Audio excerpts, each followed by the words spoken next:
ei ole mitte Hiiumaa kõpu, vaid oleme Mulgimaa ja serva peal ei kellegi maal, nii et kõpu oleme. Kõpu keeleunes oli kunagi 3500 inimest, täna meid on 5 korda vähem, nii et hakkama peame saama. Ja kui hommikul ärkasin, mõtlesin, mis ma teen kodutöö tegemata, mõtlesin 2 asja. Panen selga rohelise pluusi ja kustutan ära tule. Siia sõites mõtlesin seda, mis edasi, miks üldse energiaühistud, miks kõpu, kus see alguse sai ja leidsin süüdlasega üles ja süüdlane on Kristiina. See oli mõned aastad tagasi, kui Kristiina küsis, ta on Mulgimaalt pärit, küsis, mida on teinud Mulgimaa omavalitsus selleks, et temasugune noor atraktiivne tütarlaps tuleks koju tagasi. Oleme kõpus näinud vaeva, teinud ühtepidi, teinud teistpidi, õppisime ka pitsaküpsetamise ära. Ja nüüd proovime siis oma hinda alla saada, vaatame, kas tuleb sinna kanti tagasi või ei tule. Hops. Nii, ja Arengufond ja kõpu ja energiaühistud, esialgne plaan, nagu meil oli, millest ka jutt, et on mõisa süda ja piimatootmine ja Kõpu küla. Noh, vaba maa, paneelid maha, päikest püüdma ja torud ka maha. Samas mõisas piima on, järelikult on lehmad ka, sõnnikud ka on, sõnnik pütti, torud maha, soe tulema. Noh, tänane hetk on natukene teine, olles see aasta otsa siin ringi liikunud ja käinud ja kuulanud ja mõelnud. Ehk, mis siit programmist tulnud on? Kõige suurem tugi võib-olla ongi see, et mida ise ei oleks kunagi jõudnud läbi närida, on Monika. Ehk see seadusandluse võrdluste pakett, plussid ja miinused, mida täna saab, mida täna ei saa. Tehnoloogiate valikud, mida üldse pakutakse, mis on ülehomne päev, sellest meile veel ei räägitud. Ja kogukonna teema, millega oleme tegelenud, ehk see, kuidas suhelda, kellega suhelda, kui palju. Mida me oleme siis teinud? Oleme erinevaid asju läbi analüüsinud, vaadanud teisi, saanud siis seadusandlusest teada. Ja mis on selge tänaseks? Tänaseks on selge see, et protsessi käigus oleme saanud endale energia arengukava tooriku kokku valmis. Nüüd on vaja koha peal üle käia, natukene veel numbreid ja hetke seisu. Läbi kogukonna suhtluse oleme jõudnud sinnamaale, et ühed hooned on reeglina ehitatud õiget pidi. Ja need on kirikud ja kirikukatused ehk päikesepaneelide jaoks ideaalsed kohad. Meil on antud kirikukatusele põhimõtteliselt jah, küll mitte juriidilises küljes, aga selles, et katust võib rentima hakata ja kuhu maale me jõuame oma ühistutega. Noh, usun seda, et läheme 1,5 kuu jooksul vast on asutamisleping sõlmitud, küll osaühingu vormis. Ja teadmine ka see, et kui hakka kohe raha kulutama ja paneele katusele panema või torusi maha vedama, et ka inimese teadlikkus, kas see on tulem suht positiivne. Et kui mõeldakse rohkem roheliselt, ehk nagu ongi see energiajuhtimine, et see kodust ära tulles lülitad ka tule välja, mitte jäädada ootama. Et null tulem investeeringule on samamoodi tulem. Kui teame seda, et seda pruuni ollust maa seest kasutatakse vähem.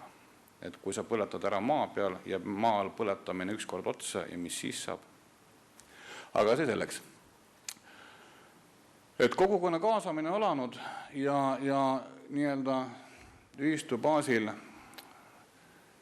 sooviavaldusi, kes vähemalt tahavad olla kaasatud, kas nüüd liikmed esimese hooga. See nimekiri õnneks pikeneb.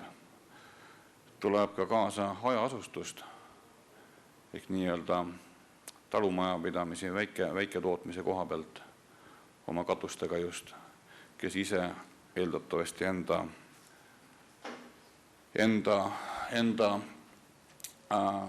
jõudude nõuga ja teadmistega võib-olla vee peale kohe ei tule. Ehk on nii, see on see ilus katus, mis meid ootab. Ja nüüd on kõpuühistu, mis ja kuidas. Biogaas kui sõnnik, kui biomass, mida meil on päris piisavalt. Seda teemat me kindlasti ei pane kõrvale, aga ta jääb hetkel ootele. Üks on see, millest ennem jutt oli, on piima hind, oma finantseering, oma võimekus. Võib juhtuda, et väljapoolt investorite huvi on. Kas me täna ise selleks valmis oleme, on vara öelda. Keskasula kortermajad. Täna meil on 5 kortermaja, nendest 2 on ühistud, 3 on ilma. Hetkeseis on see, et moodustatakse 5 kortermaja peale ühte ühistut. Ja konkreetselt, kui nüüd rääkida energiaühistust, siis seal on täna rääkimised Tuletõrjeseltsiga, kiriku inimestega, ettevõtjatega. Ja kui korteriühistu saab loodud, siis on ka nemad üks täielik potentsiaalne liige. Ehk koos tegemine on see, mis aitab meil kindlasti investeeringutel mahu efekti saavutada. On see, et kui hunnikus asju kokku osta, võib ka Andres seda öelda, et tuleb asi tunduvalt odavam. Ehk kogukonna kaasamine, kui enne öeldud, on teadlikkus, on tulemus ja loodame seda ülehomset päeva, et kui seadusandlus tuleb järgi, mis täna meid ei soosi, me väga tahame saada seda õigust, seda regulatsiooni, et mis võimaldab üle piiri rahulikult vahendada toodetavat ehk katus ja elekter. Et seal me oleme ja korteriühistud eeldatavasti või korteriühistu selle 5 maja peale oma kütte, ma loodan, et ka optimeerivad ära, tõmbavad majade vahele toru maha, panevad 1 katla ülesse või 2, elame näeme. Et tolk oli ja ma usun, et üks hetk on võib-olla Kristiinal ja teistel noortel, kes on tulnud siia kuldse ringi viljakatele põldudele, et nad suudavad leida kodude tagasi. Aitäh.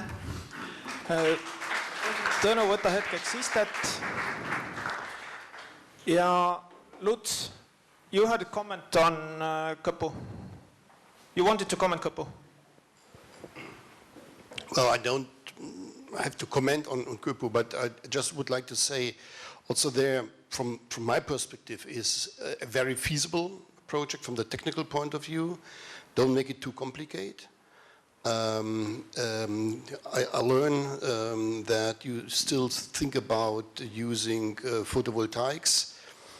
I'm not so sure whether I would advise you doing that, because from the electricity point of view, the biogas facility, based on the menu of the farm and based on some grass which you can cut during nearby the village, is effective enough to fulfill all the electricity demand of the village and especially of the farm. And the heating purposes also are fulfilled, so do it as simple as possible. But again, I think it's a wonderful example where you see the engagement of local people, starting by both Tönus, that one from the farm and you.